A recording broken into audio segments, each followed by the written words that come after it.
हरिओम। सादर जय जिनेन्द्र, जय पंच परमेष्ठी भगवान। बंधुओं, अपने संपूर्ण विश्व मानव परिवार को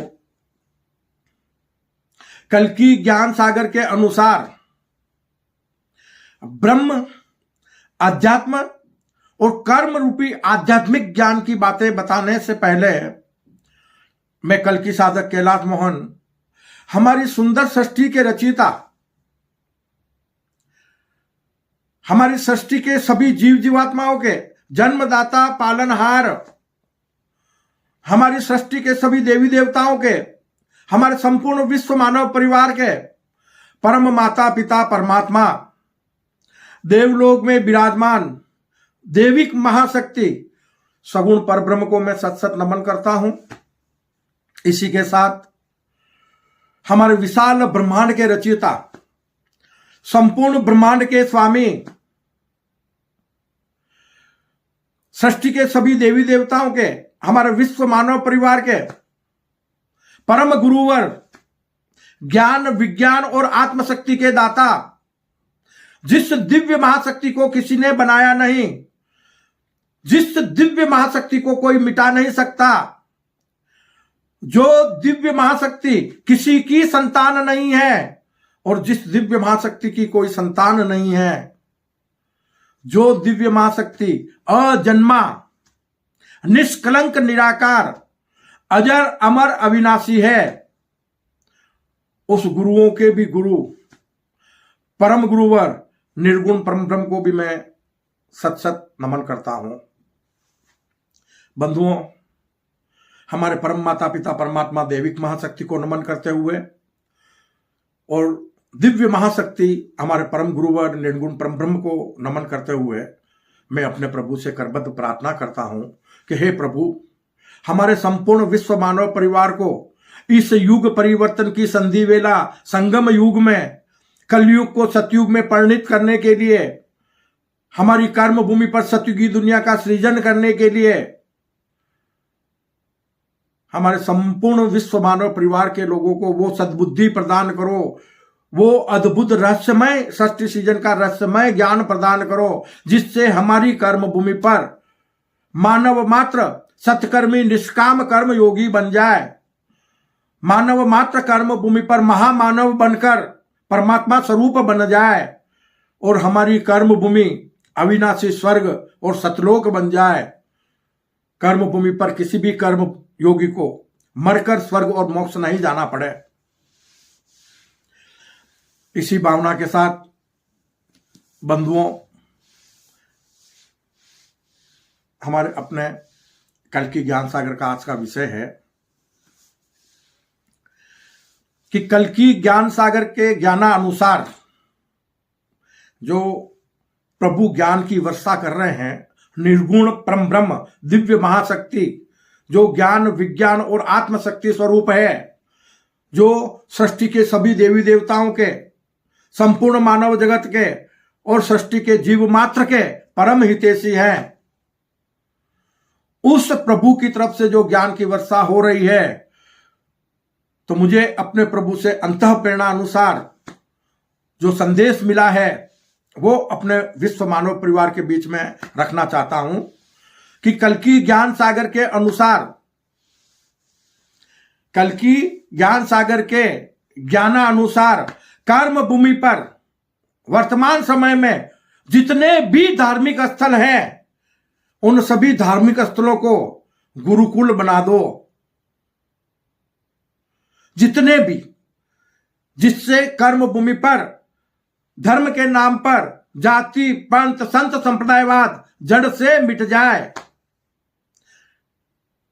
पूरी कर्म भूमि पर हर कदम कदम पर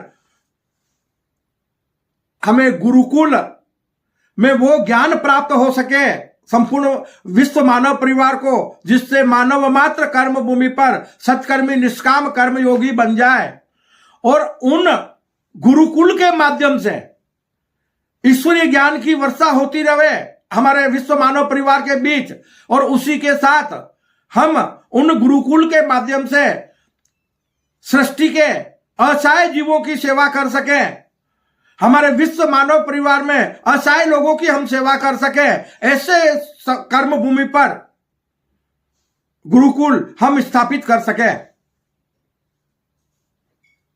तो हमें गुरुकुल बनाने के लिए हमारे कर्म भूमि पर जितने भी धार्मिक स्थल हैं, हमें उन धार्मिक स्थलों को गुरुकुल में परिवर्तित कर देना चाहिए, जिससे कर्म भूमि पर धर्म के नाम पर जाति संप्रदायवाद जड़ से मिट जाएगा। एक धर्म, एक धरती, एक हम सबका परमात्मा, भिन्न भिन्न है रूप हमारे जीवात्मा स्वरूप में, भिन्न भिन्न है हम जीवात्मा स्वरूप में, हमारे सबके भीतर है एक ही आत्मा, हमारे सबके भीतर है एक ही आत्मा। हम सब विराट आत्मा स्वरूप बन जाएं इस कर्म भूमि पर। धार्मिक स्थलों को लेकर हम लड़ना बंद कर दें। यह कल्कि ज्ञान सागर का संदेश है कि जाति धर्म संप्रदायवाद का कब तक साथ निभाओगे, जाति धर्म संप्रदायवाद का कब तक साथ निभाओगे। धर्म के नाम पर अधर्मी बने तो मिट्टी में मिल जाओगे। कलयुग की करनी को छोड़ो तो कल सतयुगी दुनिया पाओगे। अरे मरकर स्वर्ग किसने देखा, कर्मों से बच के कहां जाओगे, कर्मों से बच के कहां जाओगे, कर्मों से बच के कहां जाओगे। यह बात आपको कल्कि ज्ञान सागर बार बार बार बार हर बार याद दिला रहा है कि अब भी वक्त है कर्म भूमि पर। यह युग परिवर्तन की संधि वेला, संगम युग का समय है। आप अपने सभी पाप कर्मों को त्याग कर प्रभु के संदेशा अनुसार, कल्कि ज्ञान सागर के संदेशा अनुसार सद्मार्ग पर चलकर सत्कर्मी निष्काम कर्म योगी बनकर इस कर्म भूमि पर अपने अमूल्य मानव जीवन को सार्थक बना सकते हो। धर्म के नाम पर अनेक प्रकार के धार्मिक स्थल, यह मानव जगत की भूल है।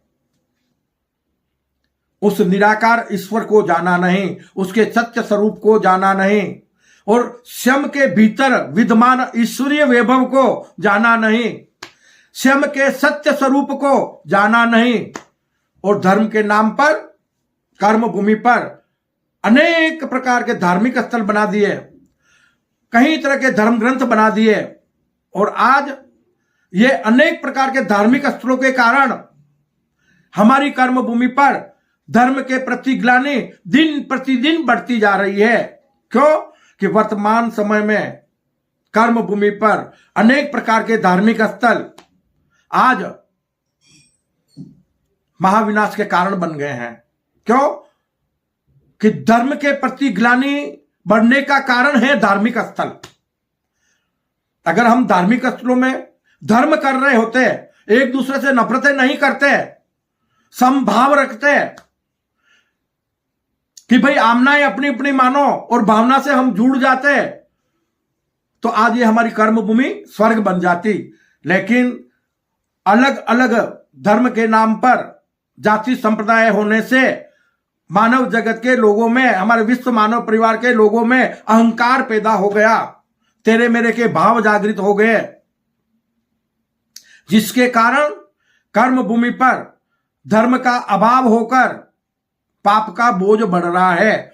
और इस पाप के बोझ के कारण हमारी कर्म भूमि पर कभी भी महाविनाश होकर मानव जाति का नामो निशान मिट सकता है।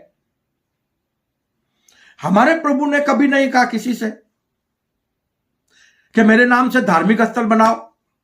हमारे प्रभु ने कभी नहीं कहा किसी से कि आप मेरी सेवा पूजा करो, मेरी जय जयकार बोलो। और जो निष्कलंक निराकार है, जिसने कभी तन धारण नहीं किया,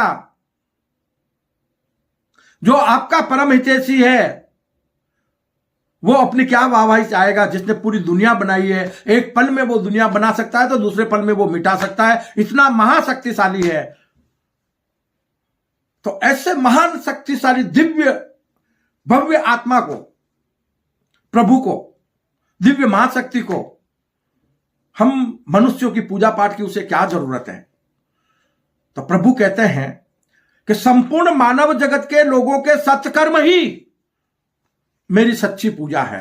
आप सत्कर्मी निष्काम कर्म योगी बन जाओ, यह मेरी सबसे बड़ी पूजा है। क्यों? कि कर्म भूमि पर मानव मात्र का यह भौतिक शरीर जो प्रकृति के पंच तत्वों से बना हुआ है, यह मेरा निवास है।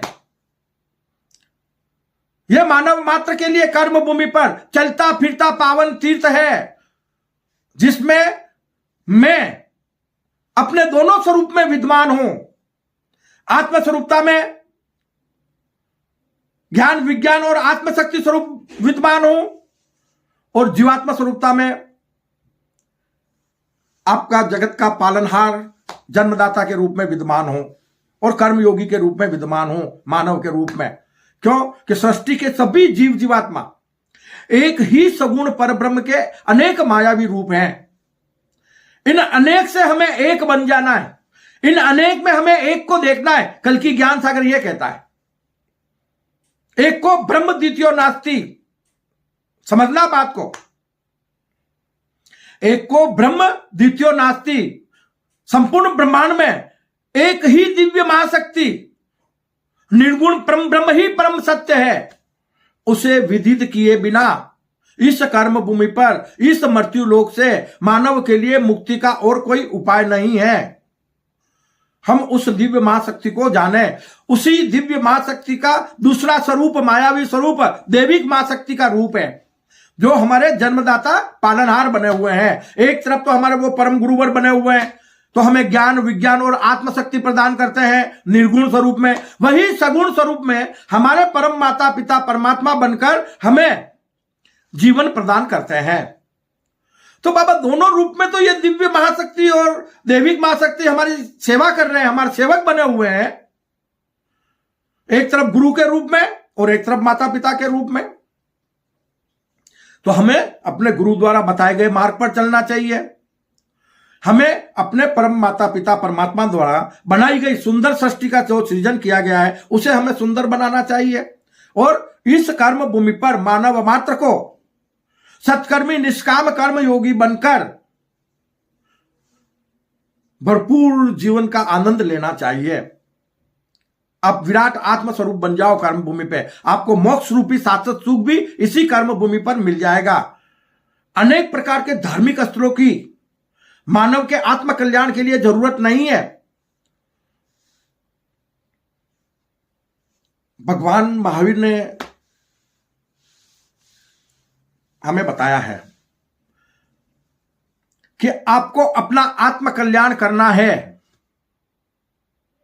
तो स्वयं को उगाड़ो, स्वयं को जानो, स्वयं के भीतर उतर जाओ, तो आप मानव से महामानव और परमात्मा स्वरूप बन जाएंगे। ईश्वर का अलग से कोई अस्तित्व नहीं है। यह बात भगवान महावीर ने कही है। कोई भी मानव, कोई भी कर्मयोगी इस कर्म भूमि पर सदमार्ग पर चलकर देवत्व को और दिव्यता को प्राप्त कर सकता है। प्रभु कहते हैं कल की ज्ञान सागर के माध्यम से, उन्होंने कभी किसी को धार्मिक स्थल बनाने के लिए, स्वयं की सेवा पूजा करने के लिए कभी भी किसी भी धर्म ग्रंथ में नहीं कहा है। उन्होंने, प्रभु का कहना है कि किसी के मन में आया तो मैं मंदिर बन गया। उन्होंने कोई धार्मिक स्थल बनाने के लिए नहीं कहे, तो किसी के मन में आया तो मैं मंदिर बन गया, मुसलमानों की जिद पे मैं मस्जिद बन गया, और वाहे गुरु बनकर गुरुद्वारे में बैठा हूं, और बार बार गिरने के लिए मैं गिरजाघर बन गया। बताओ बच्चों, आप किस स्वरूप में मुझे मानना चाहते हो, मुझे जानना चाहते हो, मेरा सम्मान करते हो? क्यों कि आज जितने भी धार्मिक स्थल बने हुए हैं मेरे नाम से, आप उन धार्मिक स्थलों से आपस में नफरतें करते हो, अपने विश्व मानव परिवार के लोगों से आप नफरतें करते हो, तो धर्म की सत्य परिभाषा तो यहां समाप्त हो जाती है। क्यों कि धर्म कभी किसी को नफरत नहीं सिखाता, और आप धार्मिक स्थल बना के और सबसे नफरत कर रहे हो एक दूसरे से, जिससे कर्म भूमि पर पाप का बोझ बढ़ रहा है। और जब पाप का बोझ अत्यधिक बढ़ जाएगा तो महाविनाश होकर मानव जाति का नामो निशान मिट जाएगा। क्यों? कि आज तक कर्म भूमि पर यही होता आया है। वरना हमारा कैलेंडर आज लाखों वर्ष की गणना कर रहा होता। क्यों? कि हमारी कर्म भूमि को बनकर भी अरबों वर्ष हो गए, वर्तमान मानव प्रजाति को जन्म लेकर भी लाखों वर्ष हो गए, और आज भी हमारा कैलेंडर मात्र 2025 वर्ष की गणना कर रहा है, तो बाकी सारे वर्ष गए कहां। इस बात पर संपूर्ण मानव जगत के लोगों को, विकसित और विकासशील देशों को चिंतन करना अत्यंत आवश्यक है। क्यों? कि आज हम सभी संपूर्ण मानव जगत के लोग एक बार फिर से महाविनाश की चौखट पर खड़े हैं। पता नहीं कब महाविनाश विकराल रूप धारण कर ले और मानव जाति का नामो निशान मिट जाए। क्यों? कि कर्म भूमि पर पाप का बोझ अत्यधिक बढ़ चुका है। तो प्रभु का कहना है कि कर्म भूमि पर वर्तमान समय में जितने भी धार्मिक स्थल हैं, जितने भी, आप उन्हें गुरुकुल के रूप में परिवर्तन कर दो, और एक ऐसा गुरुकुल जहां से ईश्वरीय ज्ञान की प्रभावना की जाए, और इसी के साथ सृष्टि के असहाय जीवों की हम सेवा कर सके, और अपने विश्व मानव परिवार के असहाय लोगों की हम सेवा कर सके। क्योंकि सेवा परमो धर्म, कर्म भूमि पर मानव के लिए सत्कर्म और सेवा से बड़ा और कोई मानव धर्म नहीं है। मानव के लिए स्वयं को मानव जान सके तो सबसे ज्यादा मोस्ट इंपॉर्टेंट ब्रह्म, अध्यात्म और कर्म करने के ज्ञान की जरूरत है। इन तीन बातों का ज्ञान मानव मात्र के लिए जरूरी है। वो ज्ञान मानव मात्र को गुरुकुल से मिले, और ऐसे ही गुरुकुल पूरी कर्म भूमि पर हम बना दें, और वहीं से सेवा परमो धर्म। क्यों? कि धर्म की सत्य परिभाषा ही सेवा है। भगवान महावीर ने कहा है, सबकी सेवा सबसे प्यार, जियो और जीने दो। आप स्वयं अपना जीवन को जियो और अन्य जीवों को भी जीने में सहायक बनो, उनकी मदद करो जीने में। ये लो, अगर हम प्रभु द्वारा बताए गए मार्ग पर चल लेंगे संपूर्ण विश्व मानव परिवार के लोग, तो देखते ही देखते ये हमारी कर्म भूमि अविनाशी स्वर्ग बन जाएगी, सतलोक बन जाएगी। किसी को मरकर स्वर्ग और मोक्ष नहीं जाना पड़ेगा।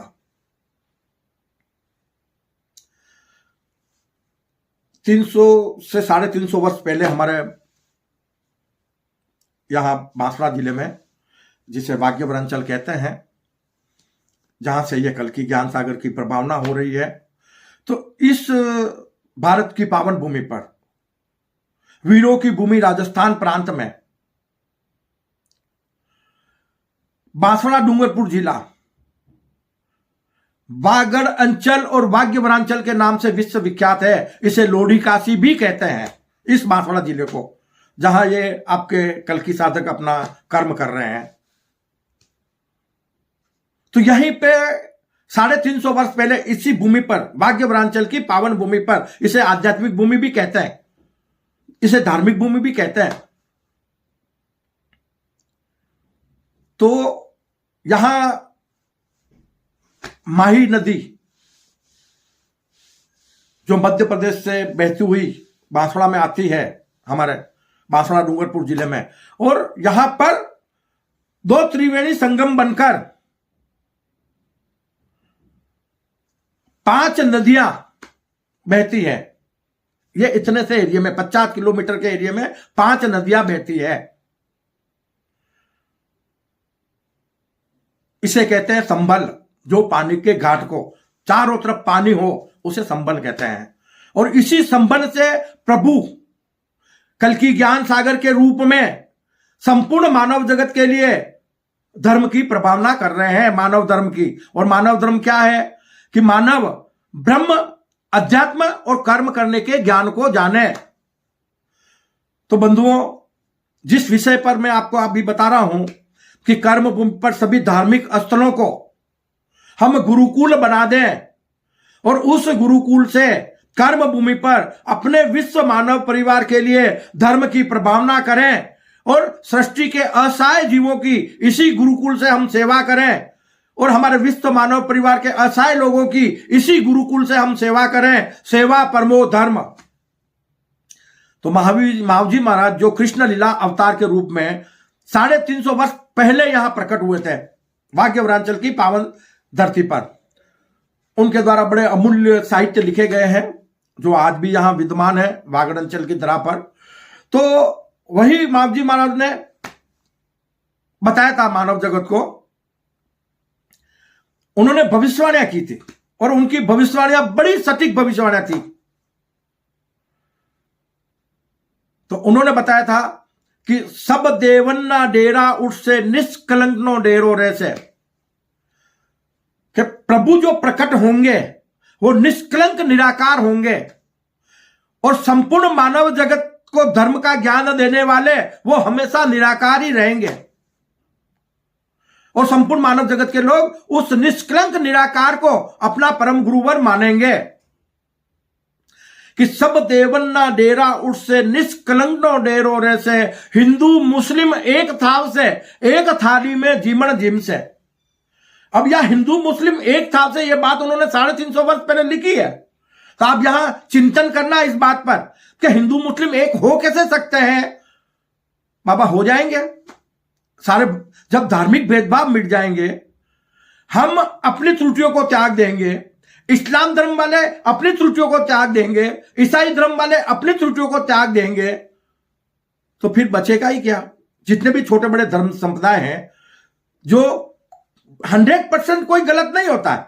अगर कोई सत्य है, मानो 70% सत्य है, तो 30% उसमें त्रुटियां हो सकती है, किसमें 10% त्रुटियां हो सकती है। धर्म कभी नफरत नहीं सिखाता, धर्म कभी पाप कर्म करना नहीं सिखाता। धर्म तो मानव को महामानव बनाता है, धर्म तो मानव मात्र को सत्कर्मी निष्काम कर्म योगी बनने का ज्ञान देता है। तो महावीर महाराज ने अपने अंतःप्रेरणा से संपूर्ण मानव जगत को बताया था कि आने वाले समय में लोग, संपूर्ण मानव जगत के लोग एक ईश्वर को मानेंगे, विश्व में एक धर्म होगा, अनेक प्रकार के देवी देवताओं की पूजा बंद हो जाएगी। बंधुओं, यहां चिंतन करने का विषय है। ईश्वर एक है और उस ईश्वर के नाम पर अनेक प्रकार के देवी देवताओं की पूजा क्यों? क्यों कि एक सगुण परब्रह्म के प्रतीक, ये ज्ञानानुसार बता रहा हूं, शास्त्रों के ज्ञानानुसार, कि सगुण परब्रह्म के प्रतीक शिवलिंग की पूजा करने से, मात्र एक शिवलिंग की पूजा करने से सृष्टि के सभी देवी देवताओं की, कर्म भूमि पर सभी धार्मिक स्थलों की और सभी अवतारी महापुरुषों की पूजा हो जाती है। क्यों कि कर्म भूमि पर जितने भी मनुष्य हैं, जितने भी जीव जीवात्मा हैं, वो सब एक ही सगुण परब्रह्म के मायावी रूप हैं। अलग से किसी का कोई अस्तित्व नहीं है। हम सब एक हैं और सबका स्वामी एक। हम अपने आप को अगर मानव जगत के लोग इस भौतिक शरीर के रूप में नहीं देखें, इस भौतिक शरीर के रूप में स्वयं के लिए अगर हम मैं नहीं लगाएं, इस भौतिक शरीर रूपी मैं से हम अगर मुक्त हो जाएं और अपने भीतर में विद्यमान अपने विराट आत्म स्वरूप को जान ले, तो कर्म भूमि पर सारी समस्याओं का समाधान हो जाएगा। जब हमारे संपूर्ण विश्व मानव परिवार के लोग इस कर्म भूमि पर आत्म स्वरूप बनकर, ये तन में रहते हुए, तन नहीं त्यागना है, इस तन की हजारों वर्ष की उम्र हो जाएगी, ये तन निरोगी काया बन जाएगी। कब? जब मानव जगत के लोग सत्कर्मी निष्काम कर्म योगी बन जाएंगे, तो सारी बीमारियां देखते ही देखते भाग जाएगी। बीमारियां पैदा किसके लिए होती है और कैसे हुई है और क्यों हुई है? हमारे पाप कर्मों के कारण हमें सजाएं मिल रही है। जैसे जैसे हमारे पाप कर्म, ऐसी ऐसी सारी बीमारियां। किसी के पाप कर्म मानो कम है तो उसको थोड़ी कम बीमारियां लगी है, किसी के पाप कर्म बड़े ज्यादा है तो उसको बड़ी बड़ी बीमारियां लगी है, और उस किसी के पाप कर्म तो बहुत ही ज्यादा है तो वो तो यहां हम देख रहे हैं ना कि किस तरह से तड़प तड़प के अपने शरीर को त्यागते हैं। तो हमें पाप कर्मों से मुक्त होना है। हमें एक ईश्वर को जानना है, एक धर्म, एक धरती, एक हम सबका परमात्मा। भिन्न भिन्न है हम जीवात्मा स्वरूप में, एक हम सबकी आत्मा। हम आत्म स्वरूपता में सभी एक समान है और जीवात्मा स्वरूपता में हम सब भिन्न भिन्न है और हमारे सभी के कर्म भी भिन्न भिन्न है। ये क्यों है? क्योंकि ये अद्भुत रहस्यमय सृष्टि सृजन के रहस्यमय ज्ञानानुसार एक दिव्य महाशक्ति और दैविक महाशक्ति के बीच का एक खेल चल रहा है। दुनिया किसी ने बनाई नहीं है। दुनिया प्रभु की इच्छा शक्ति से, मन की इच्छा शक्ति से, एको अहम बहुश्याम, तो विशाल ब्रह्मांड की उत्पत्ति होकर उन्हीं का सगुण स्वरूप का प्राकट्य हुआ, उसे मायावी स्वरूप कहते हैं। कहते हैं कि प्रभु से प्रकट भई मां माया। उस मायावी स्वरूप से सृष्टि का सृजन होकर अनेक प्रकार के जीव जीवात्माओं की उत्पत्ति हो गई और उसमें मानव सृष्टि का एक सर्वश्रेष्ठ प्राणी है जो प्रभु सगुण परब्रह्म की सर्वश्रेष्ठ कृति है। साक्षात प्रभु सगुण परब्रह्म का रूप है कर्म भूमि पर। उसका मानव जीवन कर्म प्रधान है। तो बाबा हम देवी देवता तुल्य तो पहले है ही है, हम अपने माता पिता के समान तो है ही है। हमें कर्म भूमि पर अपने सगुण स्वरूप को त्याग कर, जीवात्मा स्वरूप मैं को त्याग कर, हमें विराट आत्म स्वरूप बनकर विशाल ब्रह्मांड का स्वामी बनना है। इस विशाल ब्रह्मांड में अनेक प्रकार की दुनिया बसाकर हमें जीते जी एक दुनिया से दूसरी दुनिया में भ्रमण करने का आनंद लेना है। इसके लिए हुआ है सुंदर सृष्टि का सृजन, न कि जीव जीवात्माओं को तड़पा तड़पा कर मारने के लिए, न कि जीव जीवात्माओं को त्रासदियां देने के लिए। बाबा त्रासदियां देगा क्यों? ऊपर वाला। बहुत ज्यादा हमारी जो त्रासदियां हैं वो हमारे कर्मों के अनुसार हैं। कोई सत्कर्मी निष्काम कर्म योगी होता है जो देह भाव को त्याग कर विधेयी भाव में विराट आत्म स्वरूपता में अपना जीवन यापन करता है, तो उसे तो इसी कर्म भूमि पर शाश्वत सुख की प्राप्ति हो जाती है। क्यों?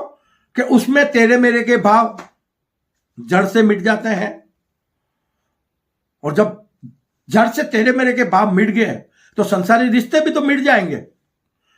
अब कल की ज्ञान सागर आपको बता देता है कि जिन संसारी रिश्तों को लेकर आप अपने ईमान को खो रहे हो, अपने अमूल्य मानव जीवन को मिट्टी में मिला रहे हो, वो संसारी रिश्ते आपके अपने एक पल में परिवर्तन हो जाते हैं। तो मिला क्या? आपका चेहरा, वो भी आपका सत्य स्वरूप नहीं है। ये मानव तन, ये भी आपका सत्य स्वरूप नहीं है। क्यों? कि जब भी हमारा तन परिवर्तन होता है हमारे कर्मों के अनुसार, तो हमारा रूप भी बदल जाता है, हमारा चेहरा भी बदल जाता है, माता पिता, घर परिवार, हमारा निवास, सब कुछ बदल जाता है। तो यहां ये बताओ कि कौन किसकी पत्नी है, कौन किसका पति है, कौन किसकी संतान है? क्यों ना मन के भाव बना लो ना कि तेरा तुझको अर्पण क्या लागे मेरा। उस विराट प्रभु निर्गुण परम ब्रह्म स्वरूप बन जाओ आत्म स्वरूपता में, तो आपके जीवन की सभी समस्याओं का समाधान हो जाएगा। आपको एक बात यहां बता देता हूं, बड़े ध्यान से सुनना, कि सृष्टि में 84 लाख योनियों के जीव हैं, जिसमें 83,99,999 योनि के जीव प्रकृति और परमात्मा से जो कुछ मिला खा पी लिया और धरती माता की गोद में सो जाते हैं। उनके जीवन का कोई मकसद नहीं होता है। तो मकसद किसके जीवन का हुआ? एक सिर्फ मानव जीवन का मकसद हुआ। तो मानव जीवन का मकसद होना क्या चाहिए? क्या मानव को कर्म भूमि पर इस महामाया में उलझने के लिए या मायावी सृष्टि में त्रासदियां देखने के लिए प्रभु ने प्रकट किया है उसे कर्म भूमि पर? नहीं। कर्म भूमि पर मनुष्य रूपी जीवात्मा का अवतरण उसके लिए होता है कि मनुष्य रूपी जीवात्मा इस कर्म भूमि पर अपने भीतर के विराट आत्म स्वरूप को जान ले और जीते जी इस कर्म भूमि पर देह भाव को त्याग कर, रहना इसी देह में है, देह भाव को त्याग कर, यानी मैं रूपी ये जो भौतिक शरीर है ना, ये भौतिक शरीर रूपी मैं को त्याग कर विदेही भाव में विराट आत्म स्वरूपता में निष्काम कर्म योगी बन जाए कि प्रभु मैं सुबह से शाम तक जो कर्म भी करता हूं ना, वो आपके चरणों में अर्पण है। क्यों कि श्वासें तो आपने मुझे निःशुल्क दे रखी है, उसका तो कोई शुल्क नहीं है। पानी भी हमें निःशुल्क मिल जाता है पीने के लिए। यह अलग बात है कि आज के जमाने में हमें बोतलें खरीदने की आदत पड़ गई है। बाकी परमात्मा की तरफ से भरपूर वृष्टि होती है, उसी जलाशय से हम लोग कुछ समय पहले जल ग्रहण किया करते थे, उस जल का कोई शुल्क नहीं हुआ करता था। तो बंधुओं, हमें श्वासें और पानी निःशुल्क मिल रहा है। रही बात भोजन की, तो हम मानव हैं, उसके लिए हमें थोड़ा सा कर्म करना पड़ रहा है भोजन के लिए। तो मानव का जीवन कर्म प्रधान है। तो मानव जीवन कर्म प्रधान होने का मतलब कि मानव इस कर्म भूमि पर, क्योंकि वो परमात्मा का स्वरूप है, सगुण स्वरूप में निर्गुण परम ब्रह्म स्वरूप बनना है, उसे सगुण स्वरूप को त्याग कर। क्यों कि प्रकृति में जब हमें कर्म भूमि पर अवतरित किया है, किसने? हमारे परम माता पिता परमात्मा सगुण पर ब्रह्म ने। तो किस स्वरूप में? अपने स्वरूप में, क्योंकि वो सगुण है। तो हम देवलोक से सगुण स्वरूप में इस कर्म भूमि पर अवतरित हुए हैं। तो हमें अपने सगुण स्वरूप को त्याग कर इस कर्म भूमि पर वापस निर्गुण स्वरूप को ग्रहण करना है। तो हम सगुण से निर्गुण बन जाएं। तो अनेक प्रकार के बंधुओं, ये धार्मिक स्तर का जो विषय है, आने वाले समय में हमें इसके लिए तैयार रहना चाहिए कि हम कर्म भूमि पर आपसी सहमति से सभी धार्मिक स्थलों को गुरुकुल में परिवर्तित कर दें और उन गुरुकुलों से संपूर्ण विश्व मानव परिवार को कर्म करने का ज्ञान दें और उसी के साथ सृष्टि के सभी जीव जीवात्माओं के लिए, हमारे विश्व मानव परिवार के लोगों के लिए, असहाय लोगों के लिए हम सेवा के कार्य करें। सेवा परमो धर्म। क्यों कि अनेक प्रकार के धार्मिक स्थलों के कारण कर्म भूमि पर धर्म के प्रति ग्लानि अत्यधिक बढ़ चुकी है। अब मानव जगत के लोगों को एक अवसर प्रदान किया गया है कि हम अपनी भूल को सुधार कर हम सभी के सभी मानव जगत के लोग महामानव बन जाए, परमात्मा स्वरूप बन जाए। तो हमारे संपूर्ण विश्व मानव परिवार के लोगों का कल्याण हो, इसी भावना के साथ बंधुओं, मैं करबद्ध आप सबसे निवेदन करूंगा कि यह जो ईश्वरीय ज्ञान का कल की ज्ञान सागर चैनल है, आप इसे ज्यादा से ज्यादा सब्सक्राइब करावें, लाइक करें, शेयर करें, ताकि ईश्वरीय ज्ञान की प्रभावना अपने विश्व मानव परिवार के बीच यथाशीघ्र जल्दी से जल्दी हो सके, जिससे हमारी कर्म भूमि पर हम सब मिलकर कलयुग को सतयुग में परिणित कर सकें और अपनी कर्म भूमि पर सतयुगी दुनिया का सृजन कर सकें। यह एक अकेले इंसान का काम नहीं है, यह संपूर्ण मानव जगत के लोगों का काम है। तो इसी के साथ एक बार पुनः अपने विश्व मानव परिवार के लिए कल्याण की भावना रखते हुए मैं अपनी वाणी को विश्राम देता हूं। जय अहिंसा, ओम विश्व शांति, सत्यमेव जयते, सत्यमेव जयते, सत्यमेव जयते।